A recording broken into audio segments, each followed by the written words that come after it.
Electrocast. Hold on to your butts.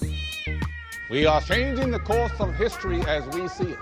That is what Wesley demands. Now, this affects Iris. Iris, where are you? What you feel only matters to you. I do not entertain hypotheticals. The world as it is vexing enough. Iris, I have a tip for you. Don't take drugs! Or whatever movies with Wesley and Iris. What up, and welcome to Or Whatever Movies. I'm your co-host, Iris, and I'm here with my older brother, Wesley. We're talking a movie from 2024. Wait, you watched the new one? Starring Jake Gyllenhaal, Roadhouse. I felt eminently qualified to discuss or review this movie, Roadhouse 2024, because I anticipated this way back in the 80s. One day there's going to be a remake and we're probably going to discuss it, and I need to do so impartially. And so I actively avoided watching Roadhouse with Patrick Swayze. Until watching Roadhouse 2024, then you went back and watched it for the first time, right? Nah, stuff happened and we didn't really have time for that. Well, that's what I did. That makes you our authority on Roadhouse. I'm an authority on Jake Gyllenhaal. Is it because he's the Brian of movie actors? What possibly makes Jake Gyllenhaal the Brian of movie actors? I don't know. He's got a beard and he's kind of quiet or whatever. And he's like all beautiful and stuff. Brian is kind of a pretty man. Kinda. No, Jake Gyllenhaal, as I've said before and will say again, is one of the most underappreciated actors of our time. He is a fine, fine actor. He just has really strange movie choices. It seems like he's a mature actor at this point and takes roles that are interesting to him because he has that luxury. I wouldn't say he's an A-level actor. Like, you don't put Jake Gyllenhaal front and center as a means of selling your movie. I say, as I realized just now, that he definitely is the selling point of Roadhouse. But he's kind of famous for playing really, really strong supporting characters. And when he is the title character, they're weird in a Tim Burton, Johnny Depp kind of way. He's like Bubble Boy and Nightcrawler, and he's all these weird characters. But I do think that this modern era, this Southpaw / Roadhouse thing in a strange way, is peak Jake Gyllenhaal. I've talked before about how actors kind of reach their prime, and Harrison Ford as Han Solo looks weird, and as Indiana Jones looks perfect, and maybe that's my association. But Jake Gyllenhaal through the years has kind of been a funny looking dude to me. Big wide eyes and a little Tim Burton mouth. But I do think he's come into his own, and this is peak Jake Gyllenhaal, where he looks his best. I agree. I think that this is how we'll remember Jake Gyllenhaal, and I think that he has found a niche, or at least a rhythm, with these, as you've mentioned, Southpaw-y type roles. I mean, he's a physical specimen in this film, and he shows some real fighting chops. I mean, he's going up against an actual UFC champion and more than holding his own. Have you seen the memes about Conor McGregor regarding this movie? No. They're all about him like crab walking or gorilla walking, like doing this hulky, arms out to his side, legs all splayed. Bow-legged. Like, right? The joke is that he walks in every frame of this movie. He's like, hey, yeah, hey. And he's like crouching and crawling towards you. And you're like, why does Conor McGregor look like that in every scene of this movie? That's the showing off, showboating, look how buff I am, look how tough I am kind of thing. Whereas Jake Gyllenhaal, like, he's so resigned and so weary and just kind of like, all right, you don't have to do this, and all like gentle and stuff until he's kicking your ass. That's the difference, I think, in not showing off. When Conor McGregor first showed up, I was like, the bow-legged one. He's coming this way. Ooh. Do you know what that was? No, I don't know. Oh my goodness, girl. Look at him. He's the cutest brother in here. Oh, and he's coming this way. Ooh. What? S and the P want to get with me. What? What's happening? What just happened? Is this like salt and pepper or something? Yes. Is it like shoop or something? Shoop, shoop-a-doop. Oh my God. Shoop-a-doop, shoop-a-doop-a-doop-a-doop. Iris is a 90s kid. Wow. You don't remember that? Definitely. The intro and the bow-legged one, I definitely don't remember the intro to that. Okay, you're gonna cut all that one, all of that. Nope. I have to have the accent, and I have the singing part. I'm keeping all of it. So you're saying he was showboating, whereas I just thought that's how you walk when you're kind of when you're built like that. I mean, the arms were a little much, but I think that's actually how he walks. Yeah, like professional bodybuilders where you don't see them in the grocery store and clothes aren't meant for them. Yeah, exactly. There are no clothes. The notorious Conor McGregor. You know what else I realized is Conor McGregor is Irish, and you know that because his name is not Conor. It's not Conner. I looked it up. It is Conor. And so you have to say it Irish because it's spelled Conor. Say it. Conor McGregor. Known as the Notorious, and this is the most jacked that dude has ever been. We're talking, of course, about the real-life UFC fighter and former featherweight and lightweight champion. He was an emaciated dude, all leathery and cut up and stuff, sinewy and stuff, but this is him, like fully heavyweight, super buff that he's been, I guess, fighting at relatively recently. What did you call him? Notorious? That's his nickname. Oh, the Notorious character in this house is definitely the bro dude from The Big Short. He's credited as mortgage broker. Do you remember what he says? Oh, yeah. I used to be a bartender. Now I own a boat. And he does. He literally owns a yacht. That's crazy. I didn't place him at the time. I can because I think he wore the same baby blue jacket or something close to it, right? Wasn't he also down in Florida? Linen coat. Yes. Wow. South Florida, where the gators are in the swimming pools. And right? he's like, and Steve Carell's like, can you introduce us? And he's like, yes. Yes. Yes.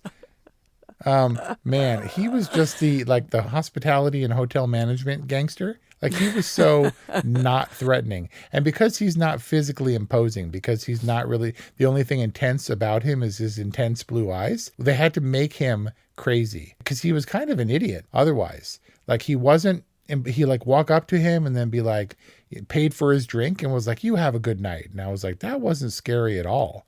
And the only way we know he's scary is because they insisted on filming the boat shaving scene, which was really dumb, where he hired idiots and was shocked when it didn't work out, when he sent his cronies or whatever.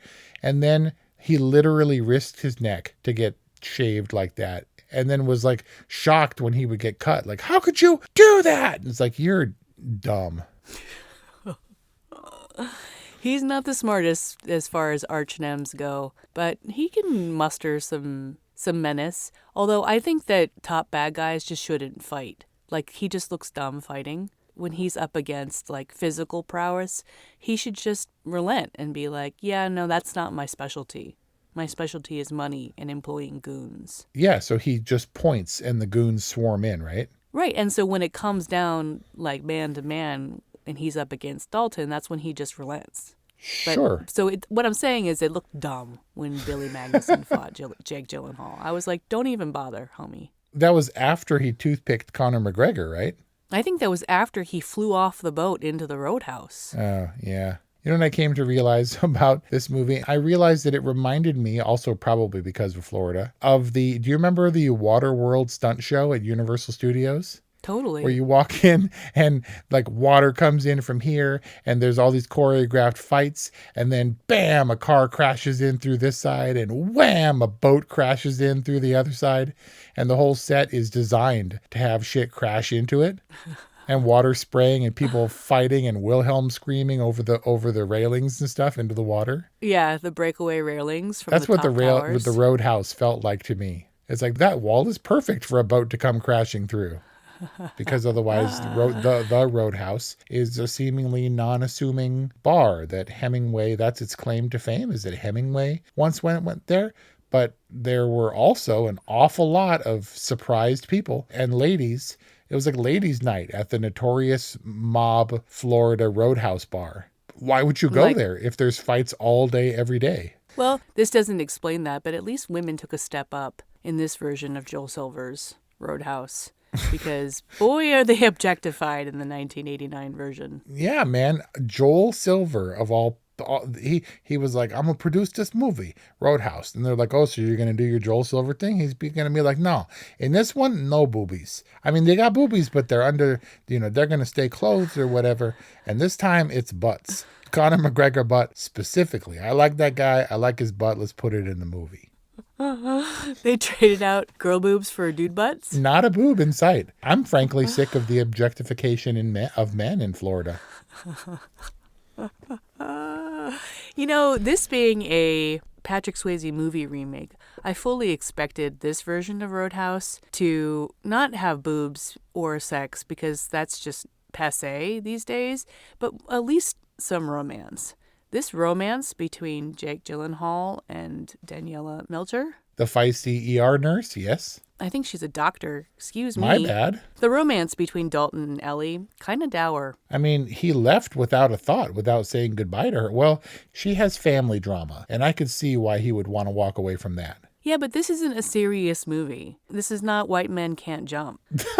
No one has ever said that sentence in the history of the world or movie discussions. In Roadhouse 1989, Patrick Swayze and his blonde babe are skinny dipping and kissing in the water when the credits roll. I wouldn't know, but that was then, man. This is now. Come on, come up to speed. This is a modern movie. I was watching interviews and stuff about this movie, and they go back to the old Roadhouse and, I was such a fan and all that stuff. And they're like, what's your favorite coming back? Because Ted Turner owned TCM, and he had Roadhouse, and he would put on, they were like, why do you play Roadhouse like every weekend at 2 a.m.? And he said, because the ratings are insane. People come home drunk from the bar and they're like, oh, dude, Roadhouse is on. And they watch it, and it's become a cult movie kind of in that way. And I guess if it's fun and there's skinny dipping and fighting and all that stuff, then it feels good. There is skinny dipping and there is fighting, but there is also something else that didn't make it into the 2024 Roadhouse. Can you guess what that might be? It's related to violence. Hairspray? Hairspray. Oh. Yeah, it seemed like Patrick Swayze from the stills I've seen is perfectly coiffed. He's got a lot of hair. He's rocking some major 80s. I don't know what you call that. It's not a mullet. Was it Deacon Frost blade hair? No, it's more feathery than that. I'm gonna call it a fullet. It's like a full head of hair with a little bit of party in the back. No, so Roadhouse 2024, devoid of ripping out of throats. Oh, really? He killed a dude in the throat in this movie. Yeah, he punched him in the throat. Maybe that was the homage to the throat ripping out specialty that Patrick Swayze has. I thought that was only a superhuman thing.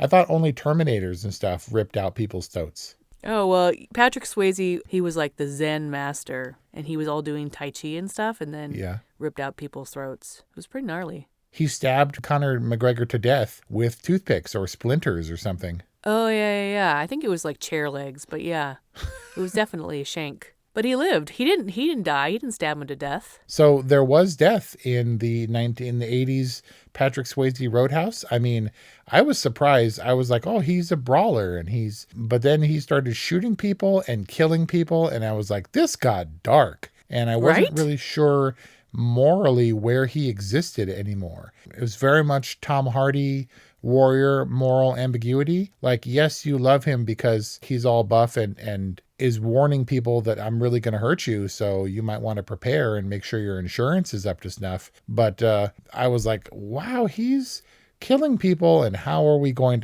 to address that now? And also Tom Hardy, the perfect Jake Gyllenhaal corollary, where you got this like pretty boy who wants to be nothing but and gets all ripped and then does dour action movies and like Capote, and you're like, what's happening? Capone? Oh yeah, Capone. Although, as I understand it, Capote also dour. This got dark and almost to the point where it wasn't a whole bunch of fun. Aww. And I thought, and maybe that was just a film butting up against false expectations, but I was kind of bummed about Roadhouse. Man, not going to be a classic, huh? Not going to be uplifting at 2 a.m., coming home drunk from the bar? And to be fair, alcohol is a depressant, man. Bar fights and whatever should not be a joyous event. Have you ever been in a bar fight? Yes. I've been accessory to a bar fight. My long fight. history of bar fights makes me an authority. I guess you would need to go to bars to necessitate a bar fight. Right? Let alone biker bars. Like, they don't give you metal or glass containers at concerts because people are going to throw containers. You should probably stop having glass-handled beer mugs like Stein's at the Roadhouse or glass bottles. Do it aluminum bottle Universal Studios style. This True. bar should not have glass on hand because the cleanup is a daily thing. You know how if you work in restaurants or bars, you have side work? Well, your side work is to clean up the blood and your side work is to sweep up all the glass, at this Roadhouse. And it's like a daily thing, man. And your thing is to glue the furniture back together. Yeah, I was going to say, but you need all of the glass and the spindly furniture to crush. Again, very much a set, it felt like to me, but you were kind of down about this movie. That's interesting. And I expected it to be rowdy and rompy and fun. And frankly, both of them are not. And I don't really know where I got that impression because I hadn't seen 89 until after I saw 24. And the original kind of surprised me at how dark it is, but they took this to another level. Would you say that this is kind of reflective of Florida in general?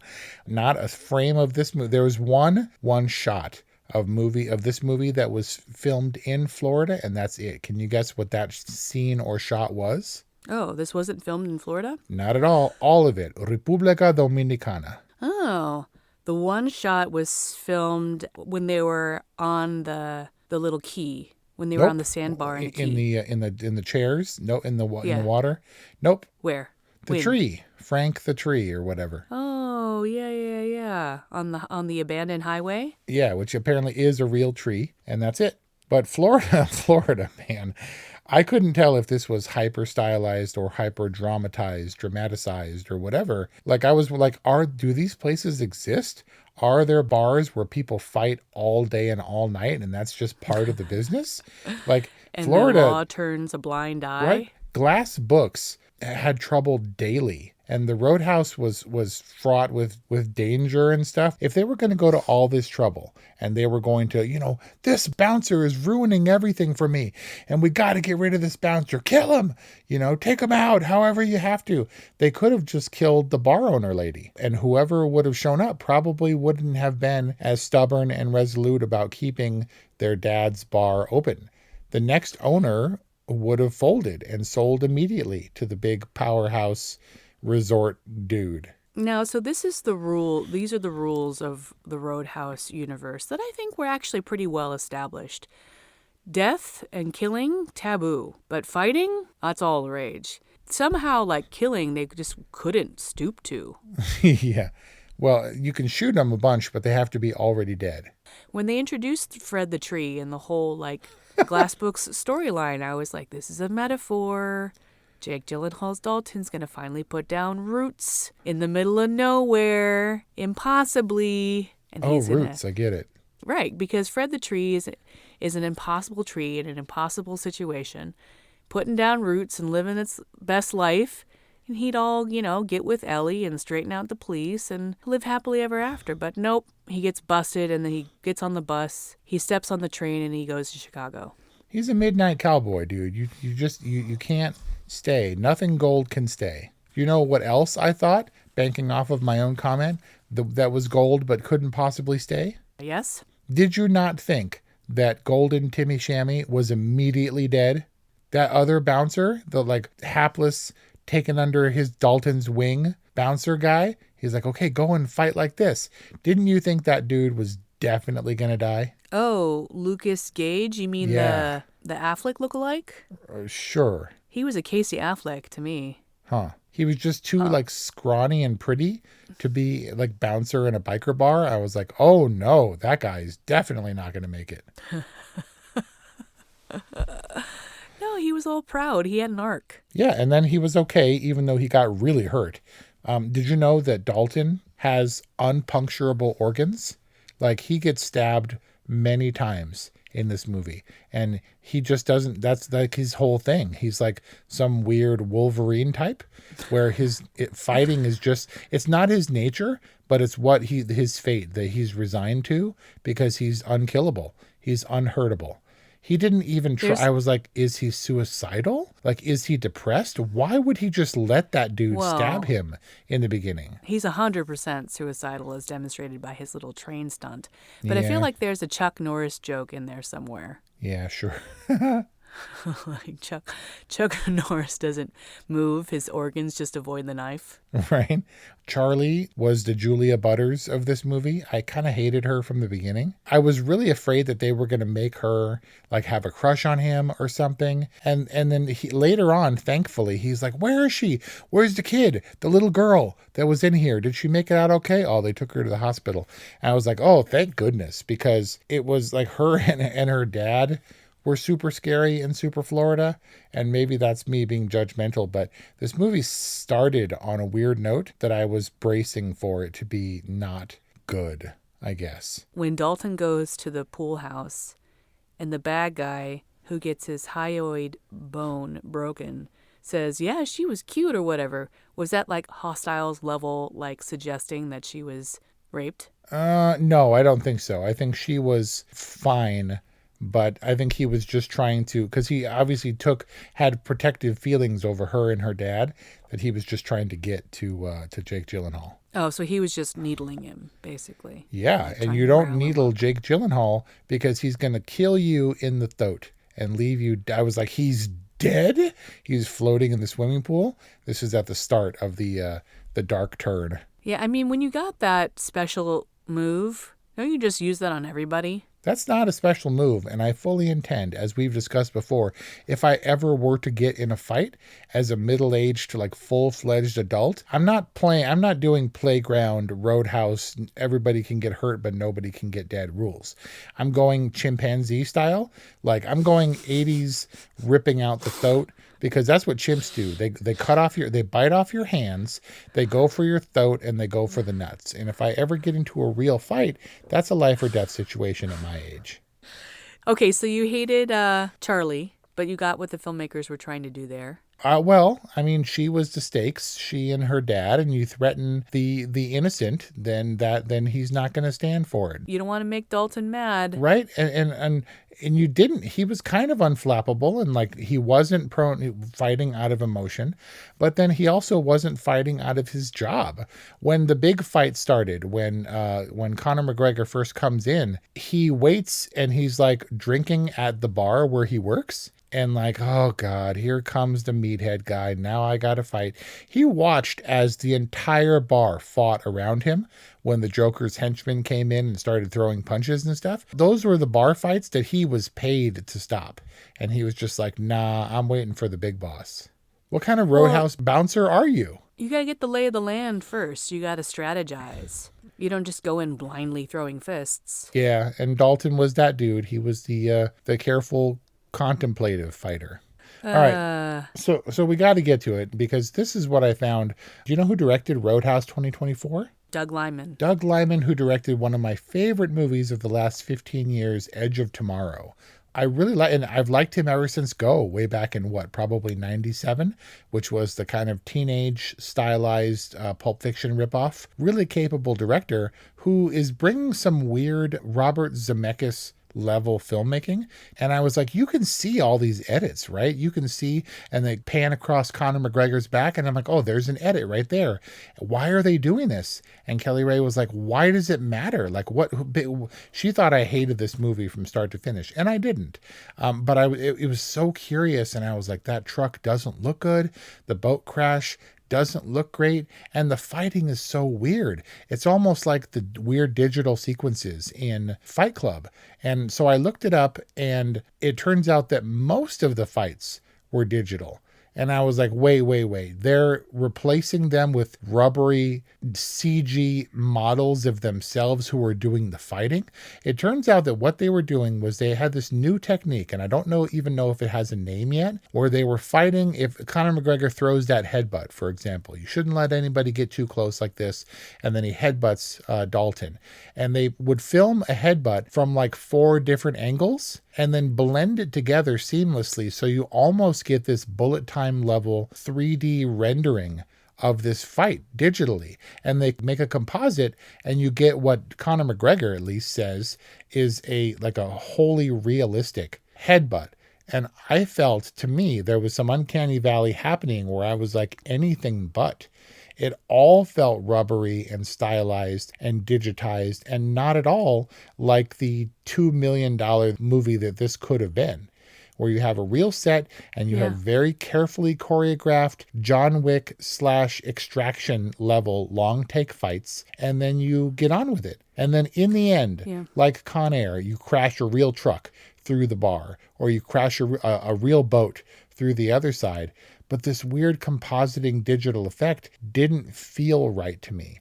It felt distracting, and everybody's excited about it. Like, oh, this is the future of fight choreography and action movies because it feels so realistic through this digital compositing, and I did not feel it. Well, that's the definition of uncanny valley, right? When things get too realistic, hyper realistic, that's when they start to feel fake. And I agree. I just felt like they were a little too real.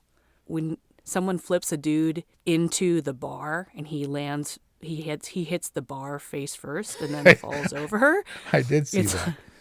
Right? It's like, I think it's in the trailers and stuff too. I was like, damn, that looks like it hurts. And I think that we're just not accustomed to seeing such realistic fight sequences that it falls into this territory because it feels too real.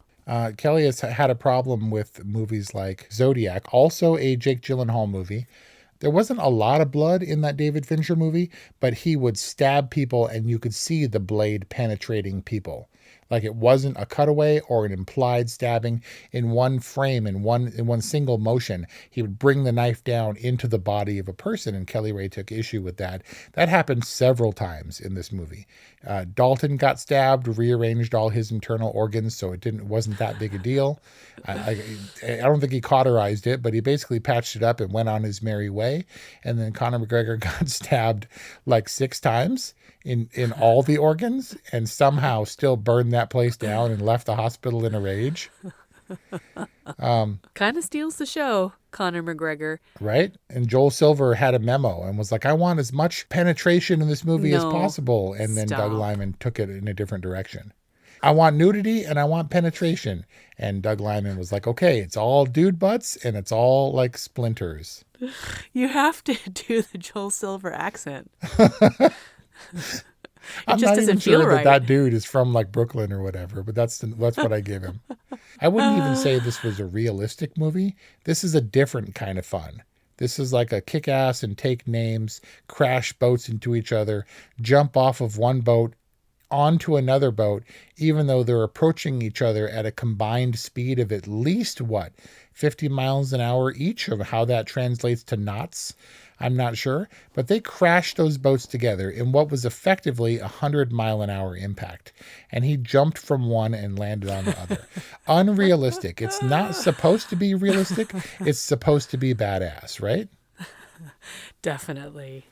That was so ridiculous. Although when he lands in the back seat of the speedboat, it looks pretty gnarly. I didn't have high expectations, and in a weird way, it both failed to meet those expectations and also transcended them, because I had fun watching Roadhouse, but there were some curiosities that brought me out of it, like the best and the worst Robert Zemeckis movies tend to do. This heavy reliance on technology is not what this movie at least could have been. Shoulda, woulda, coulda, I'm not really sure. Roadhouse is a different kind of movie, not at all what I expected, has its strengths but also its weaknesses. And certainly a modern adaptation where they took their liberties and they showcased their star, Jake Gyllenhaal, in the 2024 remake of Roadhouse. And your final rating is? I'm going to give it an all right rating. I had fun watching Roadhouse, and it's because I didn't have context from the original. I didn't know that it was supposed to be necessarily a fun movie.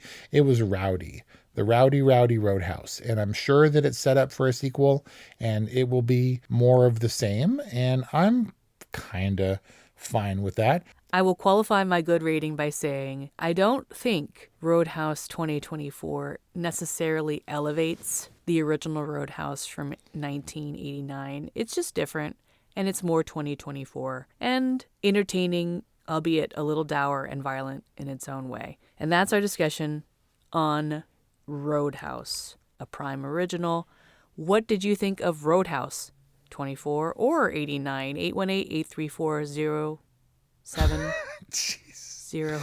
It's like you're drunk and hungover from a Roadhouse brawl. 818-835-0473 is our hotline. Or whatevermovies@gmail.com. I think this is a fitting way to come out of Wesley Month. And if you missed Wesley Month, or whatevermovies.com or wherever you get podcasts. And thanks for listening.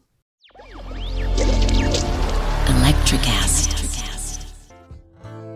Welcome to Tuning Into Sound Wellbeing, where we harmonise your mind, body and soul.